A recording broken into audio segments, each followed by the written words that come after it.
What's up, explorers? Nick here, and here at Mastery of Money, we are committed to you focusing on money now so you don't have to worry about the money later. In today's episode, we are talking about the abundance mindset. Now, the first thing to know about abundance mindset is that it is a context. Now, what do I mean by context? Well, context is something that is extremely important, and it's so important that sometimes we forget to miss it. Now, a context is a way in which we see the world. Now, for example, a context, what is the number that I'm holding up? 2. It's a context of number. If I held this as a world symbol, what's this mean? Peace. If I told you to think of a country that does this, you'd probably think Asia. So as you can see, mindset is a context. What's important is how you are viewing abundance. So the context that I want to invite you in this particular episode is the context and mindset of abundance. Now, what does abundance mean? If you look at the dictionary, abundance means more than enough. Now, if we take that into the context of money, what does it look like to have more than enough money? Now, whether or not your circumstances or your bank account or your 401k reflect that, what if who you were as a human being was someone that you had more than enough, that there was an abundance of wealth? For me, one of the things that inspired me was Jim Carrey. And Jim Carrey is a famous actor that is well known for writing himself a $10 million check prior to him actually booking the big movie that he booked. And quite frankly, I'm not very in tune with movies. I think it was Dumb and Dumber that he all of a sudden got a $10 million check and he was talking on Oprah. But regardless of the fact, he had the mindset that even though he didn't have the $10 million check, he wrote a check to himself. So in the studio apartment that I live in Des Moines, I actually have a whiteboard check. And it's, I don't know, maybe this big. And I put it on my wall, and it's the first thing that I see when I wake up in the morning. And it says, you know, pay to the order of Nick Durr, 120 grand per month. And even though I am not currently generating 120 grand a month, or no one is writing a check to pay me 120 grand a month, that is the context that I am holding. This is the future that I'm living into.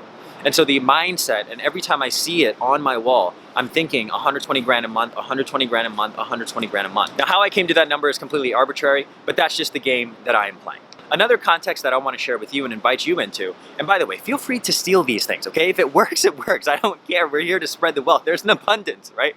There's an abundance. So the other thing that I do is on my desk, I actually have $1,000, 10 $100 bills that I put on my desk. So as I'm working, I always see the $10 $100 bills, and literally what I'm telling myself is that money is everywhere.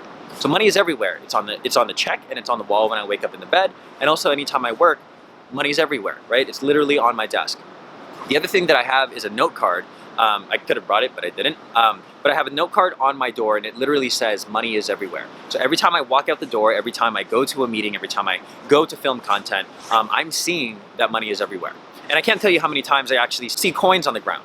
So that's an example of really having the context and mindset of money is everywhere. Leave in the comments below how you have the structure to maintain the context that money is everywhere. One book that I'd recommend when it comes to abundance and wealth mindset is A Happy Pocket Full of Money.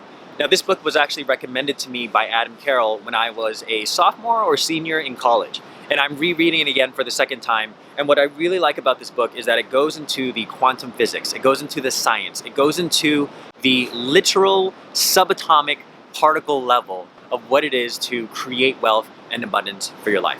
So check it out. Now, the second thing that I want to talk about when it comes to abundance mindset is watching the words you use and watching the language that you use. Rich Dad, Poor Dad, Robert Kiyosaki always says, the poor will say, we can't afford this. And the rich will say, how can we afford this? So personally in my life, I've used this many, many times because, as you know, I really love music festivals. And music festivals aren't cheap.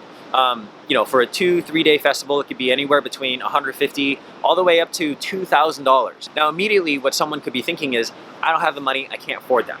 And I know a lot of people who actually do that. There was a recent article that went out, was really fascinating, but talked about a large majority of millennials, like 63-75% of millennials, will actually go into debt to attend music festivals. Now, if we took on the context that money is everywhere and we have an abundance mindset, the question I would be asking myself is, how can I afford this music festival? Now, as a solopreneur, as an entrepreneur, as someone who's in the creative space where you can create value, it is a much easier conversation, but again, that is also just mindset. If you're working at a part-time job or if you're working an hourly job, how can you afford it? Well, put in more hours or ask for a raise or start a side business that you can do. You can always create money because money is everywhere. Another way to expand your abundance mindset is to focus on what you can have versus focusing on what you can't have.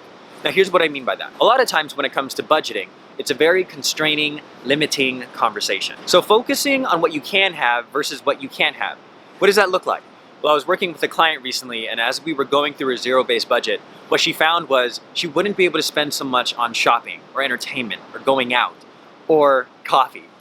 And she was like, well, I can't do all of these things. And what I had to remind her was to focus on what it is that she is saving for. So yeah, she might have to cut back on spending when it comes to the shopping or the entertainment or the coffees. But it's one thing to focus on what you can't spend money on and what you can't have versus focusing on money on that trip to Nicaragua or the plane ticket to Europe. In March of 2019, there was a music festival called Sundara, put on by Odessa and Foreign Family. And I love their music. Now, the cool thing about this festival is it was an all-inclusive destination festival. So it was at the Riviera Maya in Cancun. And the cost of this, flights, hotel, music, was all-inclusive, and it was $2,000. Now, immediately I was like, that's a lot of money, first of all. But they had all the artists. It was like an environment that I wanted to be around, and I'm really into the music scene, and that's what's important to me. So I started to ask myself, how can I afford this $2,000 Sundara Music Festival? So I started to look in my life, and I started to look at the ways that I could expand my client base. Because at that time, in March, all I needed was 2 clients to be able to afford the Sundara trip. And lo and behold, the game that I was playing was, by the time the payment was needed for Sundara, that I would have 2 new clients. Now, I didn't win the game in terms of the timeline and all of that. I did have 1 client, but I was still missing 1.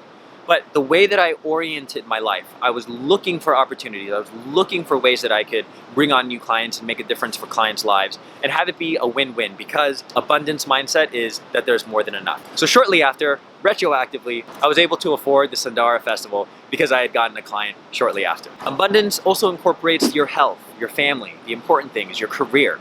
And so really taking on this mindset of abundance, of having more than enough in all the areas of your life, I promise you will trickle down into the circumstances of your bank account, in terms of your credit card loans, student loans decreasing and being net zero, and then positive net worth. It's a really, really exciting thing. But the most important thing about the abundance mindset is that you have the say, and that you're in control of ongoingly creating that mindset for yourself. Now, if you want to take your finances to the next level and elevate your money mindset, check out these videos here, and remember to hit subscribe and be one with the like button. We post videos every Monday, Wednesday, and Friday.